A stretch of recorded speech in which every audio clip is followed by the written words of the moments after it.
Chegou o Nightcast, o seu podcast noturno da Estoa Nova Era. Durma com lucidez e mente renovada.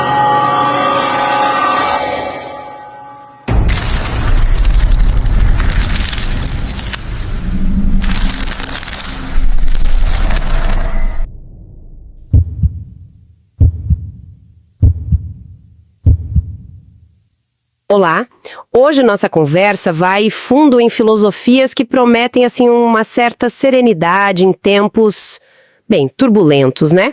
O estoicismo e o neo-estoicismo, da Estoa Nova Era. Opa, vamos lá. A fonte é aquele e-book deles, né? Do Marcos Luciano Donhas. Isso. A ideia é entender rapidinho, em uns 5 minutos, como eles apresentam o estoicismo e o neo-estoicismo. E como essas filosofias antigas podem, servir pra gente hoje, né? Nesse mundo tão corrido. Exatamente. Serenidade na era moderna. E a missão aqui é tentar entender como essas ideias, as antigas e as renovadas, podem ser ferramentas práticas hoje. Ok, então vamos direto ao ponto. O estoicismo, que nasceu lá em Atenas, ele é bem prático, né? A ideia central é muito forte. A nossa felicidade depende mais da nossa reação interna, do nosso jeito de ver as coisas, do que das circunstâncias externas em si. Fala-se muito em domínio das emoções, sabedoria, aceitação do que a gente não controla e coragem interior. Figuras como Sêneca, Epicteto, Marco Aurélio são chave nisso. Tem aquela frase famosa do Epicteto, né? O que perturba o homem não são as coisas em si, mas a opinião que tem delas. Mas sabe, essa ideia de aceitar o incontrolável. Às vezes não sou um pouco passiva demais para os problemas reais que a gente enfrenta? Esse é um ponto excelente, porque toca numa confusão bem comum, sabe? Não é bem passividade, não. É mais um foco inteligente da nossa energia. Os estoicos, eles não pregavam a inação, de jeito nenhum. Pelo contrário, era sobre ação virtuosa naquilo que está, sim, sob o nosso controle. Nossos julgamentos, nossas intenções, nossas respostas, entende? Aquelas virtudes cardeais que as fontes mencionam, sabedoria, temperança, justiça, coragem, que vem lá de Platão e do livro da sabedoria, elas são guias para agir corretamente. E a citação do Marco Aurélio, a alma se encolhe ou se expande conforme os seus pensamentos, reforça justamente isso. É o nosso pensamento ativo, a nossa interpretação que molda a nossa resiliência, a nossa experiência. Ah, entendi. Faz mais sentido assim. E aí, séculos depois, né, lá no Renascimento, surge um neo-estoicismo. A fonte fala dos Justus Lipsius, de uma adaptação cristã do estoicismo.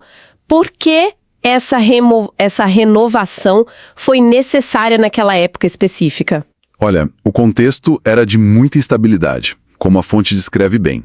Muita agitação política, guerras religiosas, uma sensação de caos mesmo, tanto externo quanto interno, na alma das pessoas.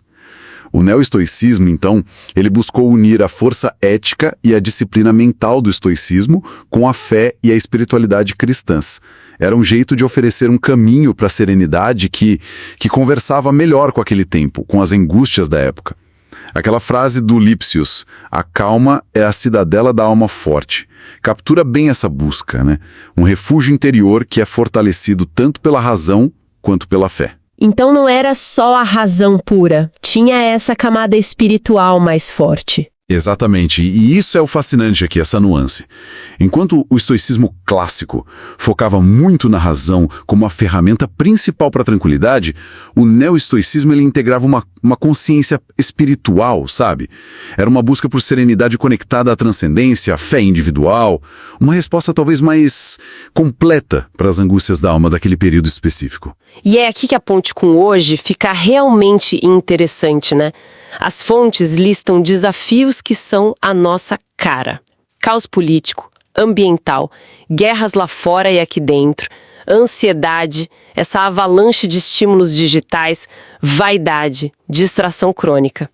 Essa ideia de uma Estoa Nova Era que junta as duas correntes parece sugerir que essa combinação é especialmente útil agora. Como é que essa mistura ajuda, por exemplo, com essa nossa distração digital maluca? Se a gente conectar isso ao quadro geral, a combinação é poderosa justamente para isso aí. O estoicismo ele oferece a disciplina mental para a gente discernir o que realmente merece nossa atenção, sabe? Para não ser jogado de um lado para o outro por cada notificação, lembrando do Epicteto.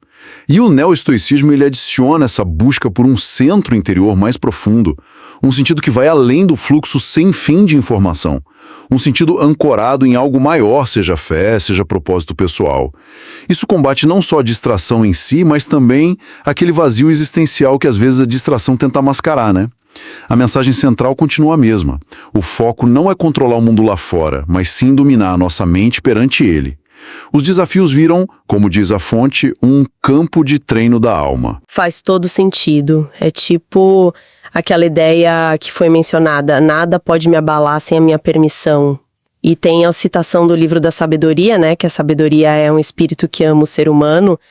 Isso dá uma dimensão quase acolhedora para a busca da calma, não acha? Precisamente. Ver a sabedoria não como algo frio, distante, mas como algo que de fato ama o ser humano, pode transformar completamente nossa abordagem. Não é só uma técnica fria, é cultivar uma presença interna que é, ao mesmo tempo, forte e compassiva.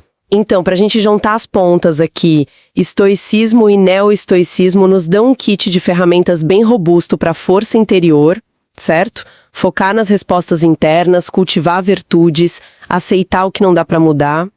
E, na versão neo-estoica, ancorar tudo isso numa dimensão espiritual ou de propósito maior. É por aí? Exato. E isso, claro, levanta uma questão importante para a gente pensar, né? Para quem está ouvindo refletir.